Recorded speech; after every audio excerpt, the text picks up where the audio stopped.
रिंकी देखो ना, ताई जी आई हैं। अरे ताई जी नमस्ते। खुश रहो। वो आपने बताया नहीं आप आ रहे हो, विनय तुमने भी नहीं बताया। मैं तैयारी करके रखती ना थोड़ी नाश्ते की। अरे बेटा हालात ही ऐसे हो गए थे, बस कुछ बताने का टाइम ही नहीं मिला मेरे को। रिंकी क्या बताऊं, संजू जो है ना, उसने अपनी बीवी की बातों में आके ताई जी को घर से बाहर निकाल दिया। पहले तो ताई जी ने मुझे बताया नहीं था, किसी पड़ोसी के द्वारा मुझे पता लगा। और जब मुझे पता लगा तो मुझे इतना गुस्सा आया संजू के ऊपर। मैंने उसको समझाने की कोशिश भी की, लेकिन उसने मेरी एक ना मानी।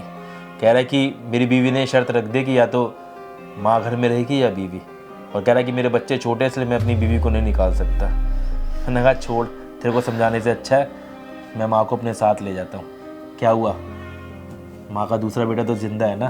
ताई जी ने मुझे माँ की तरह पाला है, अब से ताई जी हमेशा हमारे साथ रहेगी। ये तो बहुत बुरा हुआ। कोई बात नहीं ताई जी, मुझे बहुत खुशी हुई कि अब आप हमेशा के लिए हमारे साथ रहेंगी। वैसे भी मैं घर में बोर हो जाती थी, अब मुझे भी कंपनी मिल जाएगी। आप बैठो ना, मैं रामू से कह के नाश्ता लगवा देती हूँ। विनय तुम आओ। ताई जी बैठिए। रामू एक काम कर, ताई जी के लिए नाश्ता लगा दे और इनका सामान ना रूम में रखवा दियो। जी मालिक। विनय इधर आना 1 मिनट। आ रहा हूँ। हाँ बोलो रिंकी। वो मार्केट से ना कुछ अर्जेंट सामान लाना है, प्लीज ला दोगे? हाँ बोलो, क्या लेके आना है? एक जहर की बोतल ले आओ। जहर की बोतल? तुम पागल हो गए हो क्या, कुछ भी बोले जा रही हो? क्यों चाहिए तुम्हें जहर? मैं कुछ भी नहीं बोल रही हूँ, जहर ले आओ ताकि मैं खा करके मर जाऊँ। अरे धीरे धीरे मरने से अच्छा एक बारी में मेरा खत्म करो ना, सब कुछ काम तमाम करो। ऐसे नहीं जी सकती मैं। तुम्हें शर्म नहीं सब बोलते हुए? नहीं आती मुझे शर्म, मैं बेशर्म हो चुकी हूँ। जिस बेशर्मी के साथ तुम अपनी ताई को मुंह उठा करके इस घर के अंदर लाए हो ना, बिना मुझसे पूछे, वैसे ही बेशर्म हूँ। ठीक है, और क्यों लाए हो अपनी ताई को जब उनके खुद के बेटे बहू उनको रखने पे तैयार नहीं है? तुम्हें जगत बेटा बनना है? तुम अपनी ताई को मुंह उठा करके यहाँ पे लेकर गए हो ताकि तुम्हारी बीवी नौकरानी बने, पूरा दिन काम करे हैं और वो मेरे सर पे चढ़ के तांडव करे। अरे कहीं वृद्धाश्रम में छोड़ आते ना यार, क्या जरूरत थी घर पे लाने की? बतेरे हैं ऐसे ऐसे ओल्ड एज होम है बहुत सारे, वहाँ पे छोड़ाओ। मुझे बताओ, मैं खुद ही तुमको एड्रेस और नंबर निकाल के दे दूंगी। ताई जी को वृद्धाश्रम के अंदर छोड़ के आ जाओ। मुंह संभाल के बात करो। तुम्हें पता भी है ताई जी ने कितना कुछ किया मेरे लिए। अरे 9 साल का छोटा बच्चा था मैं जब मेरी माँ मुझे छोड़ के चली गई थी। उस टाइम पे ताई जी ने मुझे अपना बेटा समझ के पाला था, और आज जब ताई जी को मेरी जरूरत है तो मैं ताई जी को वृद्धाश्रम छोड़ के आ जाऊँ। इससे अच्छा है कि ताई जी को वृद्धाश्रम छोड़ने के साथ साथ मैं भी ना किसी अनाथ आश्रम में चला जाता हूँ, क्योंकि एक माँ के साथ ऐसा व्यवहार करने के बाद में मैं तो अनाथ ही हो जाऊंगा ना। हाँ, मैं 9 साल का था, मेरे साथ ये हो गया वो हो गया, ये कहानी ना पिछले 1 साल में तुम मुझे कई बार सुना चुकी हो। मैं बोर हो चुकी हूँ। प्लीज कुछ नया लेकर के आओ और अपनी ताई को उस घर से बाहर निकालो, वरना मैं नहीं रहूंगी यहाँ पे। रिंकी एक बात ना कान खोल कर सुन लो, ताई जी तो इसी घर के अंदर रहेगी, और अगली बार ना मुंह संभाल के बात करना मेरे से, समझ रहे हो ना? नहीं तो मेरे से बुरा कोई नहीं होगा, और तुम जानते हो मेरे गुस्से को। अच्छा ठीक है, तुम इतना गुस्सा मत करो, ठीक है।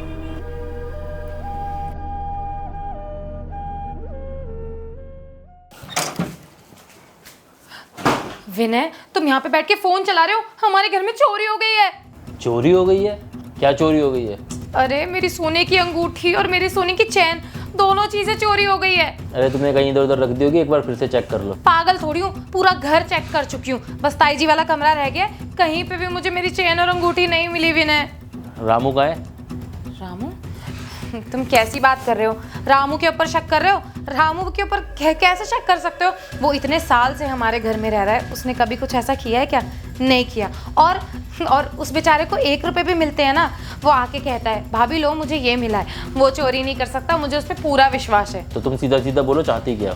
मैं कुछ नहीं चाहती, मैं बस ताई जी वाला कमरा चेक करना चाहती हूँ। रिंकी तुम्हारे को शर्म आनी चाहिए, तुम ताई जी के ऊपर चोरी का इल्जाम लगा रही हो। नहीं नहीं, मैं किसी के ऊपर चोरी का इंजाम नहीं लगा रही हूँ। मैं बस ये कह रही हूँ कि जैसे मैंने अपनी कबर्ड चेक किया, आपका किया, और रामू की भी तो रूम कबर्ड वबर्ड चेक करके आई हूँ ना, तो ताई जी वाला भी कर लूंगी तो क्या चला जाएगा? रूम चेक करने से कोई चोर तो साबित नहीं होता ना। क्यों चेक कर लोगी तुम ताई जी का रूम? ताई जी का रूम चेक करने का मतलब तुम ताई जी के ऊपर शक कर रही हो। विनय, रिंकी, क्या हो गया? बहुत जोर जोर से आवाज आ रही है तुम दोनों की। नहीं ताई जी, कोई बात नहीं, वैसे ही हमारी बहस हो रही थी। अरे ताई जी मैं बताती हूँ, घर में ना चोरी हो गई है हमारे। घर में चोरी हो गई है?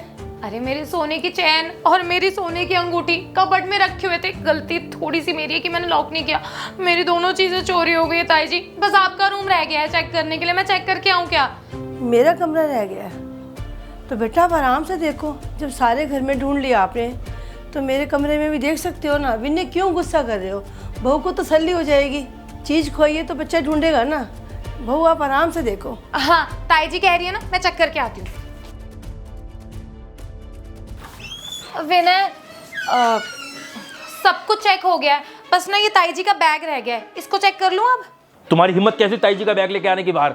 अरे विनय, इसमें गुस्सा करने वाली क्या बात है? देख लेंदे, वैसे बैग में कुछ नहीं है, बहू को भी तसल्ली हो जाएगी। बहू तुम देखो आराम से। देखो, जब ताई जी को कोई प्रॉब्लम नहीं है तो तुम्हें क्या प्रॉब्लम है? अब तो चेक कर ही लेती हो ना, जब ताई जी खुद कह रही है तो।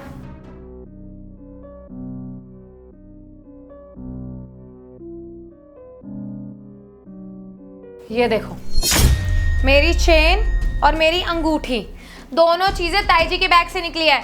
और देखो कितनी शरीफ बन रही है। मैंने कहा था ना, ये गांव के लोग ना अपने दिमाग में मकसद लेकर के आते हैं जरूर हमारे जैसे लोगों के घर में, और इनका मकसद ये था चोरी करना। वो तो अच्छा हुआ छोटी चीजों में पकड़ी गई हैं ये, वरना आगे कोई बड़ी चीज खो जाती तो क्या होता? हाथ पे हाथ धर के बैठे रहते और ये तो रातों रात रफो चक्कर हो जाती। और इनके बेटे ने ही प्लान बनाया होगा इनके साथ मिलके, मैं ये भी बता देती हूँ तुमको। बेटा, ये मेरे बैग में कैसे है मुझे नहीं पता।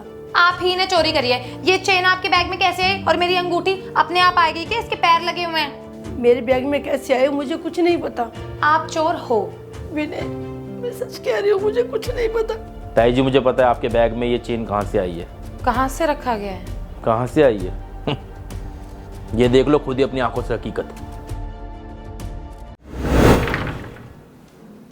अब देखती हूँ इस बुढ़िया को घर से निकालने से कौन रोकता है।